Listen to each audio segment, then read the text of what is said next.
our retention rates are extremely high because we're not building multifamily. We're building communities of lifelong learners. And that makes a difference for the culture of people who live in our property.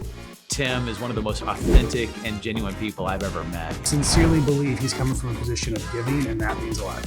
You're going to make huge progress. Welcome everyone to our Hero Capital Raising Show. I'm your host, Tim Mai. And today we have another amazing guest on the line with us, Mr. Jacques Bazinet. Mr. Jacques Bazinet. He is the Chief Operations Officer of Talos Holdings. And he has over 30 years of experience in operations, 25 years of experience in human performance. Jacques brings a unique perspective and ability to assist Talos Holdings in achieving its overall corporate vision. He had been an executive director at companies like Franklin Covey and Inside Out Development, where Jacques has been instrumental in helping 10x revenues while providing consulting strategy and clear vision for 98 of the Fortune 1000 companies. Jacques has a vast amount of experience in both personal development and business development, as well as in this multifamily development industry that we are in. And with that, everyone, let's welcome Mr. Jacques Bazinet. Woohoo! It's a pleasure to be here, Tim. Thank you for the invitation and for making me a part of this event. Very much appreciated. Yes, thank you. Thanks for being here with us. I'm super excited to interview you because you're doing some very unique stuff that I don't see probably 99% or maybe even 100% of operators out there do. Share with us a bit about your journey. How did you get here to this real estate syndication space? It was a journey, right? So my father was in hospitality, hotels, restaurants, banquet facilities, marinas. So I grew up in that industry. My father opened up the first 35 McDonald's restaurants in Eastern Canada with Ray Kroc. I grew up getting fed by Ronald McDonald and riding the Big Mac bus. And then I found that in my mid-20s, hospitality wasn't making it for me because I wanted to get married and have kids, and I didn't want to work 7 days a week. Ultimately, I moved over to training and development. I met Stephen R. Covey and ultimately became a director in the office of Stephen R. Covey, and brought a company called the Covey Leadership Center public and merged with another company called Franklin and called it Franklin Covey. And then a year before Stephen was going to leave public life, I realized that I didn't want to work for a publicly held company without him. So we started another training company called Inside Out Coaching. Was there for a decade.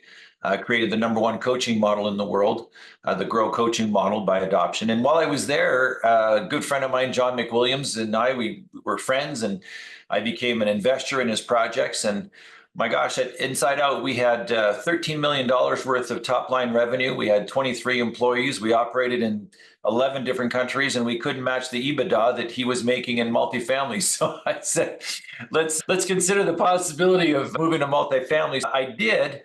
But I'm very passion driven. I love people. I believe that people are working on average at about 30-40% of their potential. So I had to figure out a way to make multifamily my own. So we are, that we know of, the only multifamily developer that we're aware of that offers training and coaching as an amenity on site.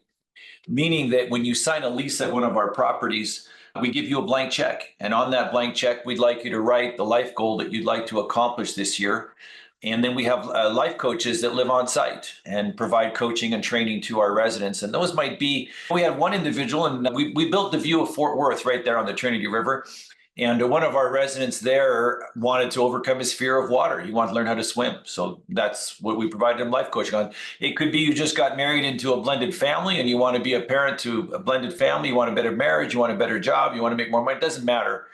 We offer training and coaching to our residents at no cost as an amenity. And then our life coaches are also the ones that run our events. So our Wednesday events, our Thursday, Friday, Saturday events are run by life coaches. So they're real events. These people really get together and take on issues and become lifelong learners. And we do it just because we're passionate about people. We love people. And I couldn't imagine building a community without having those sorts of resources to our residents. However, what we've found from a business perspective is the biggest enemy to a Class A multifamily property is the next Class A multifamily property that's across the street and offering 3 weeks free if they sign up. So people migrate to the new one. Our residents don't migrate. Our residents, the only reason we lose residents is to change of lifestyle. So people who purchase a home or people who get relocated because of their job or because of other reasons they move. Our retention rates are extremely high because we're not building multifamily. We're building communities of lifelong learners. And that makes a difference for the culture of people who live in our property. So in a nutshell, that's my journey, and that's Talos Holdings. That's amazing. I'd love to see what your tagline there underneath Talos Holdings. What does it say? We say our tagline is better life, better living. We believe that if you are focused on having a better life, meaning overcoming these obstacles that you have in your life, that you end up having a better living. It's interesting. I got hit by it last week. We're taking on quite a bit lately. We have about $165 million worth of assets under management. Some of them are under construction. We've got 345 units currently in construction in Mesa. We've got 348 units in construction in Scottsdale. And for some reason, we're building 100,000 square feet of mixed use space here in Lehi, Utah. We're also launching a new $200 million fund for debt distressed properties in the Sunbelt for Class A multifamily. And last Tuesday, I was just overwhelmed. I was just like, how are we going to do all this? And I realized that often my strength, my superpower is to be able to see the delta between where we are and where we need to be. And that could be a curse at times because it's always with you.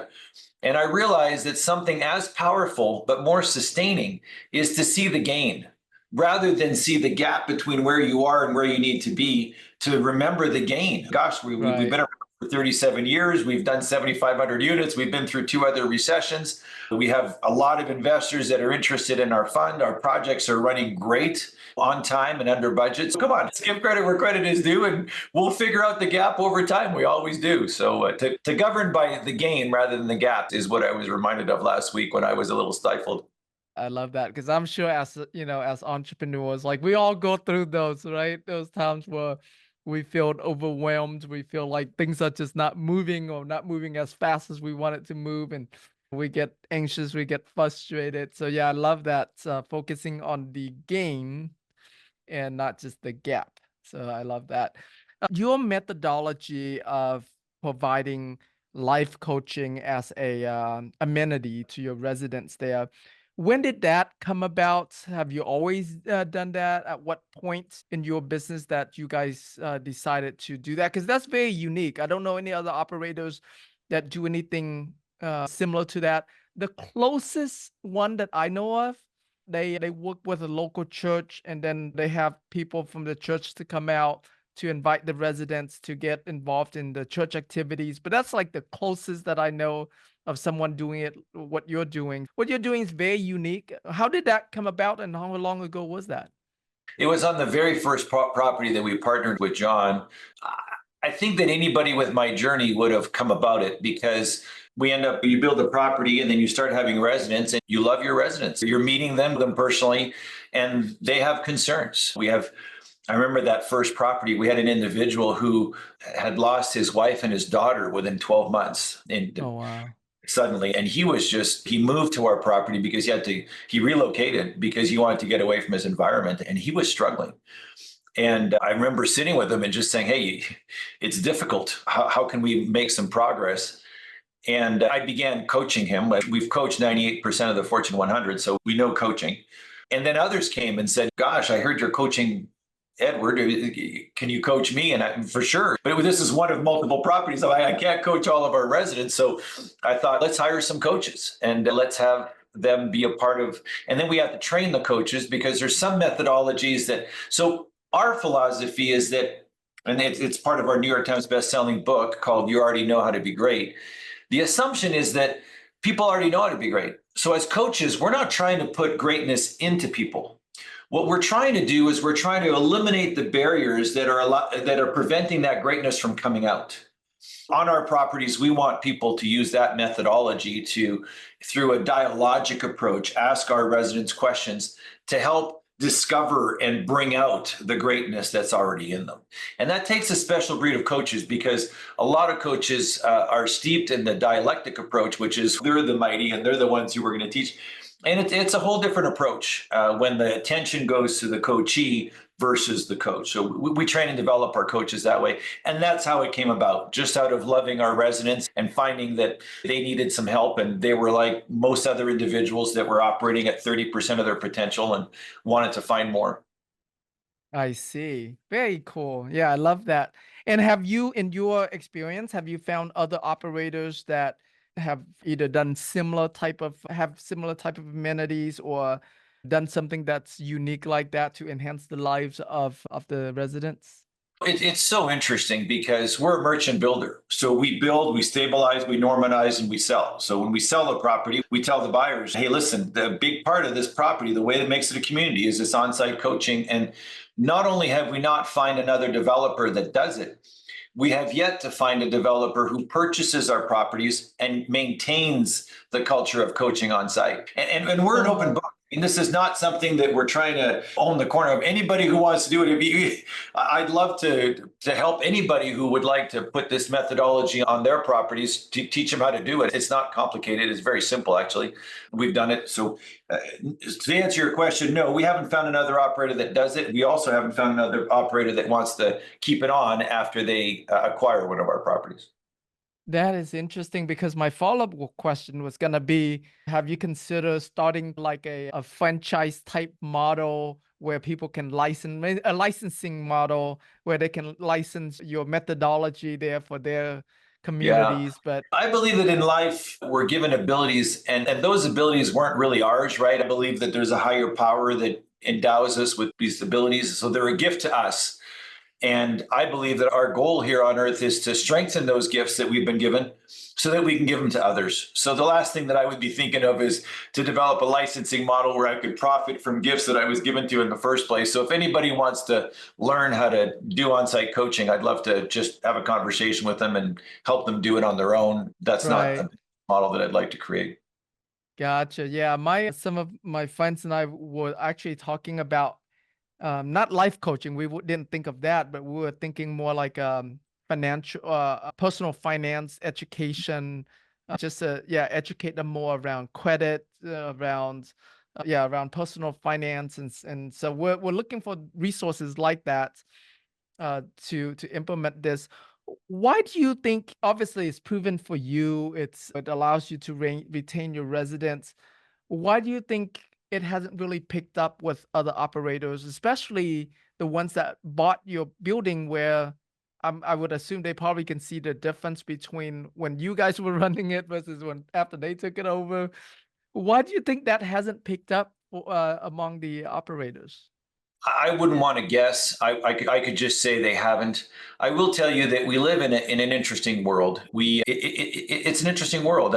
We say that real estate is a relationship business, and we need to have long and trusting relationships. And in many respects, it hasn't been my experience. My experience is that people who are trustworthy in this industry are the exception, not the rule.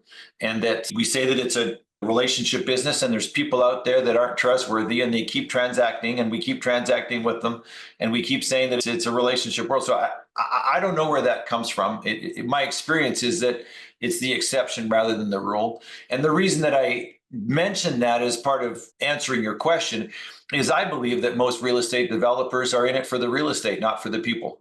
And therefore, they see spending time and energy and coaching residents and stuff. For them, the residence is a commodity. What's our occupancy rate? What can we do? And the lever that they pull on to affect the occupancy rate is rents and incentives, not improving the overall community.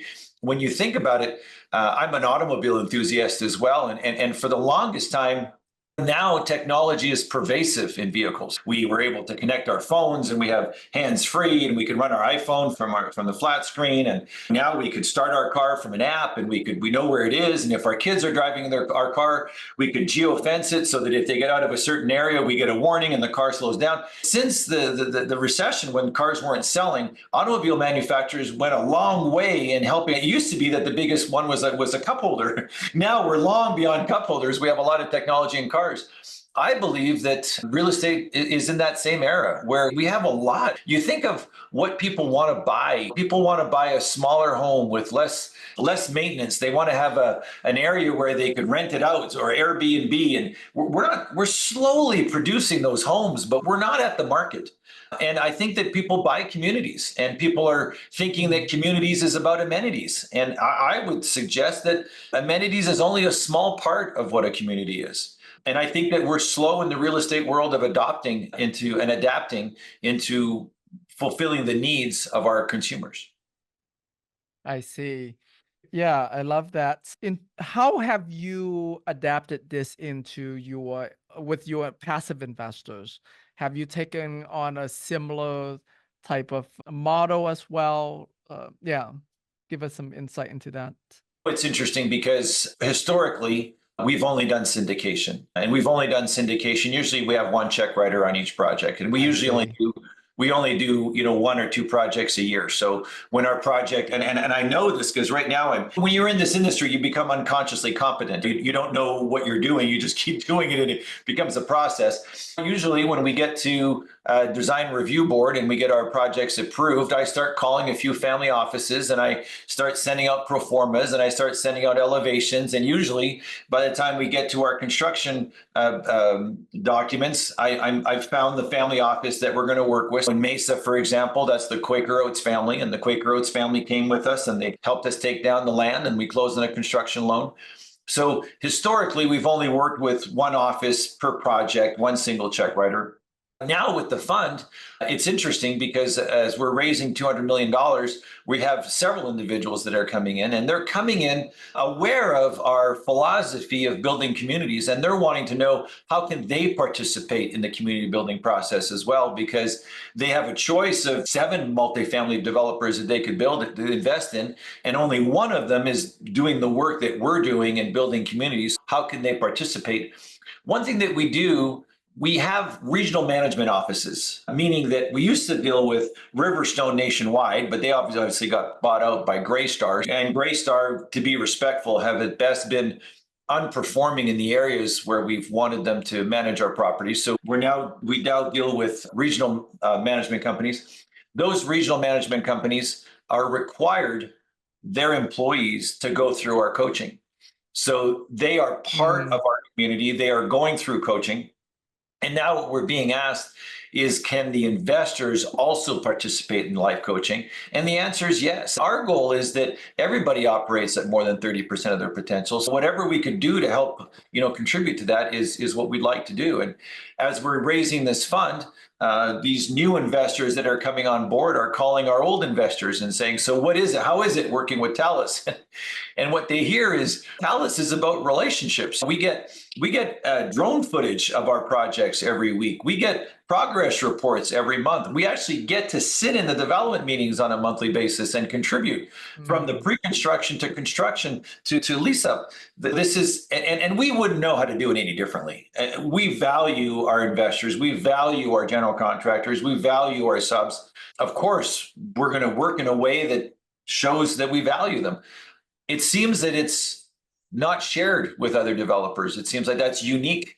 And that's more of an indictment than on others than congratulatory for us. I wouldn't see it doing any other way. If you're going to value your people, then they got to know, they got to be a part of the process. I love that, and especially in today's market where a lot of deals are in trouble, investors, the LPs are concerned, even if the deal is not in trouble, but they're also concerned. And the frequency of communication in today's market, I think, is so critical. And I have deals that I'm in that the operators communicate only once a quarter, and I think that's so long. But they decided that's the case, and so yeah. So I really love what you're saying about having the weekly meetings and the monthly updates and all of that. That's really good. So share with us about your fund. This $250 million fund. Is the fund only going to take on retail investors, or are there different classes of shares for family offices as well? How does that work? So it's a $200 million fund, and it focuses on debt distressed properties in the Sunbelt. specifically in Arizona, Nevada, Texas, Utah. And the reason why is because we have a strong base of management companies that manage good projects for us there. There's currently in America, and I don't think it's a secret, there's $980 billion worth of debt coming due in the next 48 months. And there's about a $150 billion gap between the debt coming due and the basis of what that debt could be assumed at. And having been in the industry for 37 years, we have a lot of financial institutions that are calling us. They've learned that they don't want to be in the business of repossessing properties, and they don't want to be paying broker fees to be listing these properties and selling them. So they're calling developers and they're saying, hey, we have some projects that are coming due for in end of first quarter, first of second quarter, and we need you to get some equity together so that when we right size these loans, we could put you in there as the operator. So we're getting ready for those opportunities to come about. These are properties that were built in 2021, 22, 23 that are somewhere between 75 and 95% stabilized. Brand new assets, AAA. We only manage AAA assets. So next to a major intersection across the street from a Walmart, Costco, Class A. And the only reason that they're becoming available is because the developers that built them were anticipating that interest rates would stay at 3% and rents would continue to grow at 12 and 13%. And that just didn't carry out. And the cap rate compression has caused that these projects are no longer solvent and no longer able to secure their debt. So these institutions are going to have to underwrite to a new basis, and they want operators that they can bet on to take on these assets. So that's why we're raising the fund. It's interesting, again, being unconsciously competent. We don't know what we know. As we're putting these fund together, we're being asked, what's your philosophy? What's your investment philosophy? And we're like, we don't have an investment philosophy. And they're like, well, how do you do your deals? And it's like, we usually review 20 deals a week, and we usually close on 1.5 deals a year. And we only buy the no-brainers. And that's basically our investment philosophy. And then the other question is, okay, if that's been your investment philosophy for 31 years, what's your IRRs? And we're like, we don't know. Now we do. We've gone back. We've done 7,500 units, 31 deals. And our audited IRR for the last 5 years is 59%. How do you get a 59% IRR in multifamily? You buy no-brainer deals and you only accept no-brainer offers on disposition. What's a no-brainer disposition? If someone comes to you and offers you the right number, but they're offering to give $50,000 of earnest money for a 90-day look and then 120-day close with no money being released to seller, they're buying an option. They're not buying your property. So we wait for a no-brainer offer where someone's willing to give you $1.5 million worth of earnest money, release the seller at signing and closing within 60 days. We had a project in Navarre, Florida, where we're a HUD-approved developer. So HUD often calls us when there's a developer that won't cross the finish line. So Navarre, Florida, the HUD office called us and said, hey, we have a great project, but the sponsor is not going to qualify. We're not going to be able to close. Would you mind stepping in and taking on this project? And of course, we went to go look, and it's across the street from a Walmart on a main intersection. It's three intersection opens from a military base, so AAA location. So we said, yeah, we'll step in. So we went in and developed the project, got it to 98% occupancy, had a few rent increases, and then we brought it to market. When we brought it to market, we didn't get any no-brainer offers. We got offers for our price, but it just wasn't exactly what we would take. So we said, it's 99% occupied. We're getting rent increases. We'll just keep it. So we took it off the market. And 8 months later, what happened in Florida, right? So the demand exploded, the supply shrunk. We were able to sell it 8 months later for $12 million more. And it was a no-brainer offer. It was $1.5 million earnest money, release the seller at signing and closing within 60 days. So you spend a lot of time finding no-brainer deals. You operate them flawlessly by valuing the relationships between yourself, your management company, your residents, and your investors. And then on disposition, you're looking for no-brainer sales. That's Right. That's how it looks. I love that. Now, with that track record, your audited track record being from the last 5 years, and we have a really good market there. What are you foreseeing in this upcoming market? Do you think that you'll still end up with similar IRR at the end, or do you think it will be a little bit less, but still very profitable? What are you seeing?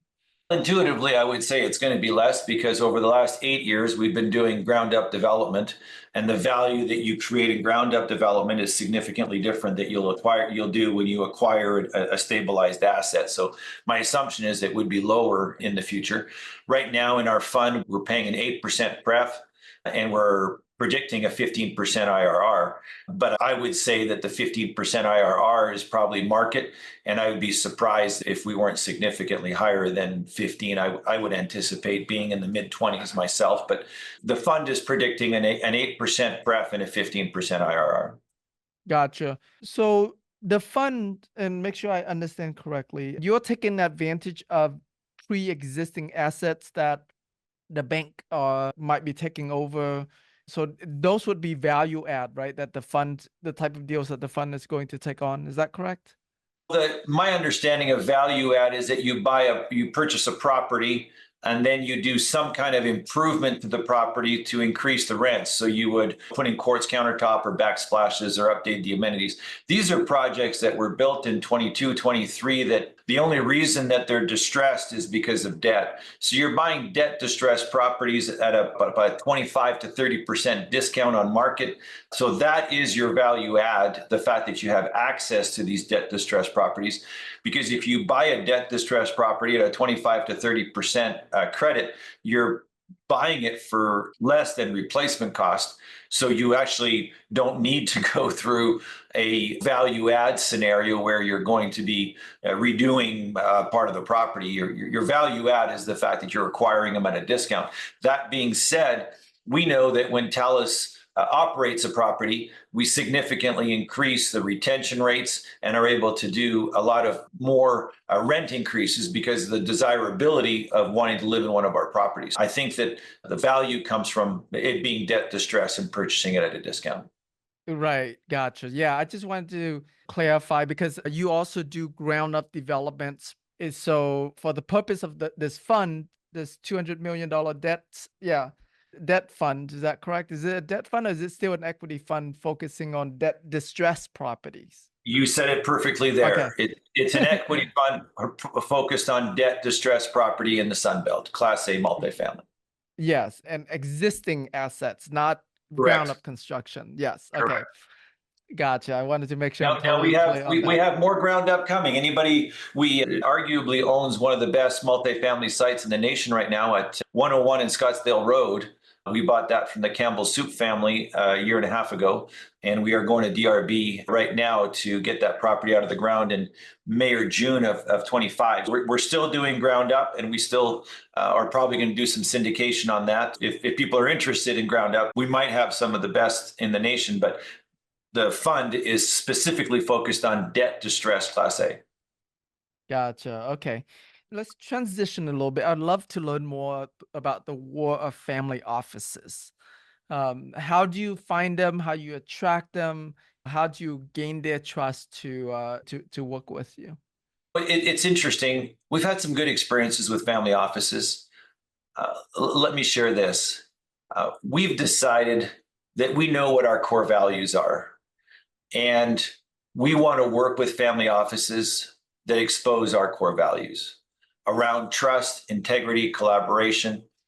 And we found that those family offices exist in the 80 million to 250 million of assets under management. There's a window there of family offices that are big enough that they're able to do due diligence and they're able to fund deals at a propensity that it works for us to work with them. There's another window of family offices, maybe over 180 million to let's call it $1 billion, that actually operate as institutions. So they've hired institutional employees to manage their family office. And I would say that many of them have a philosophy that he who has the gold makes the rules. And they see developers as a commodity. We are not a commodity, and we will not work with a family office that it has that kind of philosophy. In that area, we found that there's a large group of family offices that we just can't work with. We've also found that there's some family offices over $1 billion that, yes, have an institutional feel, but they've been around so long that they've realized that they've gotten over the ego, and they've realized that time and time again, the best developers to work with are developers that have a high level of integrity, a high level of trust, a good level of collaboration, and they're willing to roll up their sleeves and build relationships with developers, because they find that when they that 80% of their business comes from 20% of their developers. How do they increase that 20%? They have to build relationships with new developers. Some of those family offices, Quaker Oats, Campbell Soup, are able to have a culture that values individuals. Those are the family offices that we work with. Family offices between 80 million and maybe 150 million, and then family offices that are over $1 billion, but just have paid the price to collaborate and understand the importance of working with good people. Many family offices in the institutional level, that 150 million to $1 billion, they think that you could waterfall yourself out of working with a bad developer. So they create these, multi-tiered waterfalls where the developer goes in just excited that he's getting a check, have no idea what he's going to make on the deal because the waterfall is so convoluted. It's got 7 tiers. And the only way that you prevent yourself from not working with a bad developer is to not work with a bad developer. If you have a waterfall that has 7 layers and your developer is not trustworthy, it won't create trust to have a 7-tier waterfall. So those are the family offices that we work with. And then I would say that the number one way that we introduce ourselves to family offices is word of mouth by other family offices referring. Many of these larger family offices will bring in 2 or 3 other family offices into our deal. Our average check size is $35 million. So on our syndication side, and now we're raising $200 million. Family offices that have worked with us refer us to other family offices. I think that's the number one way. We also have webinars every Wednesday at noon. We have a newsletter that we send out every week we have a database of 7,600 family offices that in some way we've interacted over the years. So they might have made an offer on one of our projects. We might have never done business with them. They might have purchased one of our projects. We might have gotten to a term sheet at one point with them. We have 7,600 of those, and we have webinars every Wednesday for those family offices and tell them what's going on. And it's not they're not like your webinars where you have a whole bunch of people. For example, we have one tomorrow, and we have 11 people that have registered, 11 family offices that have registered for it. And we usually have a 50% no-show rate. So I'll probably get 5 or 6 people on the call tomorrow. But it's very cordial. We're talking trends and what are you guys looking for? And people have swaps or things that they need to discuss. We help them out, brain trust a little bit. And then we also share what sort of things we're working on. I see. Fascinating. Yeah. 2 years ago, I didn't even know. I've never even heard of the term family offices. So I'm brand new to this world. So for someone who's newer like me, working with family offices for the first time, do you recommend that we start with the smaller family offices, maybe the ones that are check sizes between $1 million to $5 million kind of family offices, or what are your thoughts on that? So I might be not the best person to offer advice in this area because I'm unconsciously competent, right? I don't know. But what I would say is no, I wouldn't work with smaller family offices. I would work with mid-sized family offices because, for example, we worked with a family office in the 60 million range once. And we were, closing a deal. We're doing a ground up, and they had a very difficult due diligence process. They hadn't done due diligence before. They had always partnered with another family office that was doing the due diligence, and they'd give the check.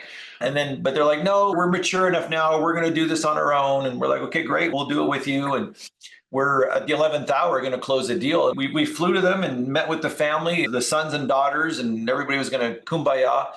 And during the meeting, one of the daughters says, at this property that you're building, 350 units, are you going to have pickleball? And I said, no, we're not anticipating to have pickleball on this project. And she said, pickleball is a big thing. A lot of people play pickleball now. I don't think we should invest in a project that doesn't have pickleball. And it was interesting because I now play pickleball. I enjoy pickleball. I'm a pickleball player. So I see where she's coming from. But if we're going to make financial decisions like that at the 11th hour, this is not a family office that you want to work with, because we're going to be, what are we going to do when we want to sell or refinance or trade or something? Is this your decision-making process? So we chose to step away from that family office and to close the deal another way. what I'm saying is you want to work with a family office that is mature enough that they can teach you. In reality, we think that people who haven't worked with family offices might think that the family offices are there to help us because we need their money. The reality is the family office needs to deploy that capital. So they need you as well. So if you enter the relationship as a collaborative and you say, how much cash do you want to deploy? And where do you need to deploy it? And what sort of returns do you need to have on this capital when you deploy it? What have you experienced? And by the way, when you deploy the capital, how quickly do you want to deploy it? And what's a win for you? What do you want communication? You're really developing a relationship. It's not a one-sided situation.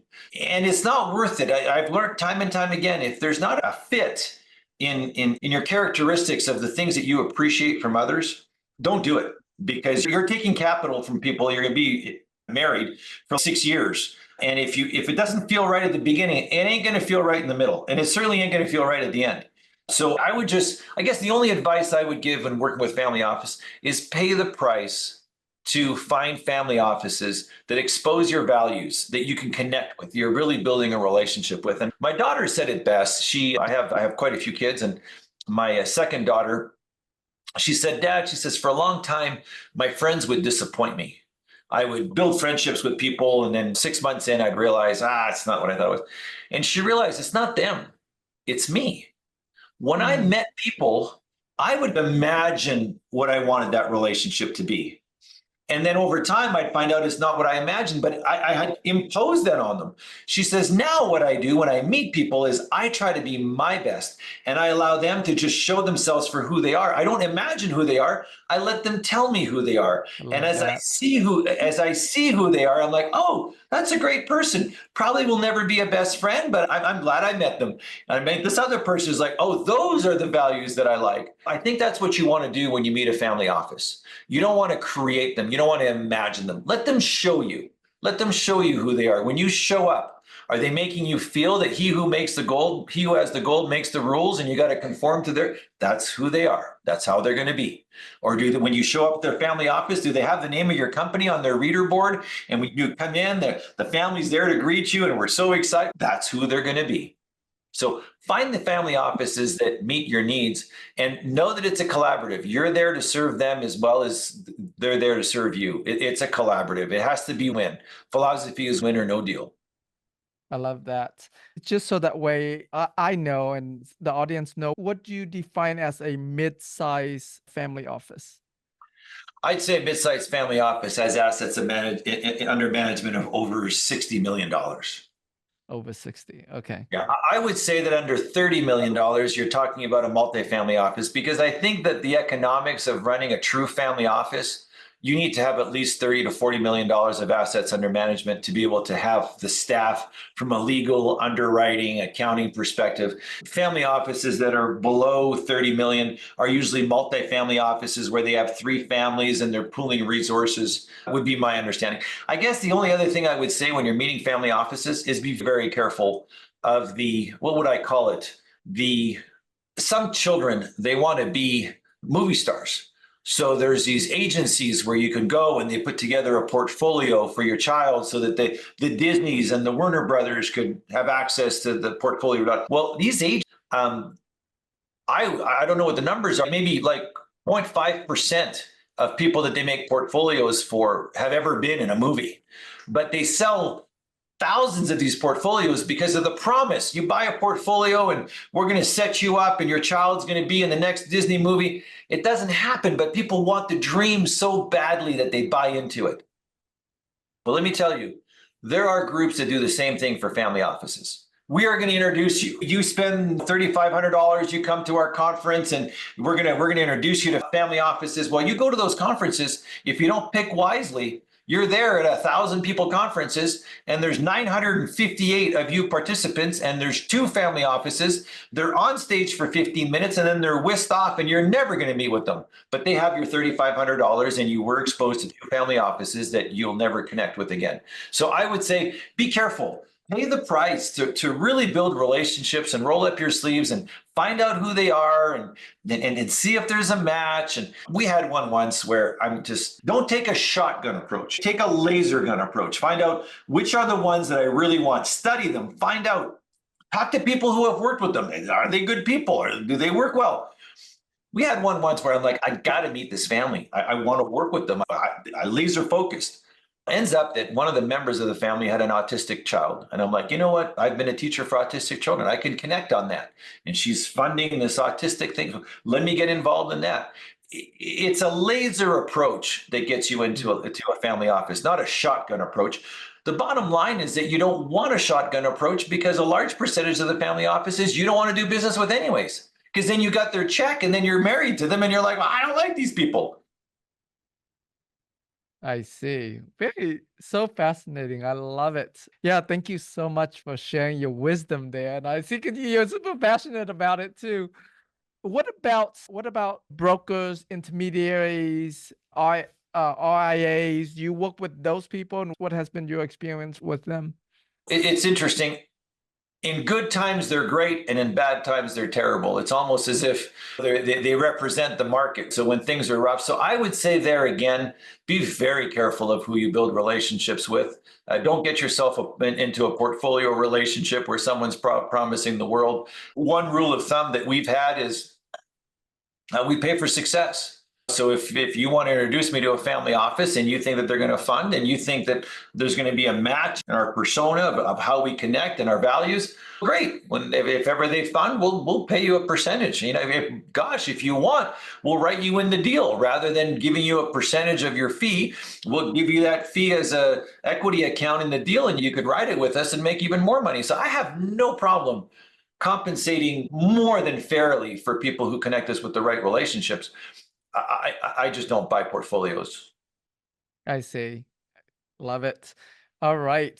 Jacques, for those that wants to reach out to you, connect with you, learn from you, and possibly invest with you, where would you like to send them? I've just put in the chat a tool that they could use to schedule me. And if, believe it or not, like all of you, I have competing priorities for my time. Anybody who wants to meet with me should have access to meet with me. So I want to be as collaborative as and available as possible. But when you schedule, if you could be very clear as to what you'd like to talk about and write very clearly what a win for you would be in our discussion. So I'd like to meet with you and be I'd like to meet with you. And this would be a win for me if we were able to accomplish this during our discussion. That would be very helpful. And then we'll schedule some time together. I put the scheduling link in the chat. This is our website, so that if you wanted to take a look at our past projects or future projects, you could take a look at talosres.com. And then, Tim, I'm hoping that right now, if you have time, we could answer a few questions as well. So that people who Yeah. We are going to open up for Q&A in just a little bit. However, we're going to wrap up this interview portion for our podcast editing, and then we'll open up for Q&A. So it sounds like it's going to sound like we're ending it, but we're not. Okay. So real quick though, your website, I click on it and it didn't take me to the correct website. Can you make sure that it's the correct one? For sure. Let me go to that website and get it right off the website just to make sure. I think it's yeah. I think because it's missing an S maybe after. Let me see. Yeah, somebody's corrected it already on the website, so it's TLOSRES.com. Perfect. Thank you, Isabel. Thank you for helping us with that, Isabel. Awesome. Okay. All right, Jacques, thank you so much for doing this interview with me today. It's been really awesome. I enjoyed it a lot. You share so much wisdom, and I really appreciate the way that you not only provide residence for these people at your community, but enrich their lives through life coaching. Very unique model. I love the way you do business. Thank you so much for being on here and sharing your wisdom with us today.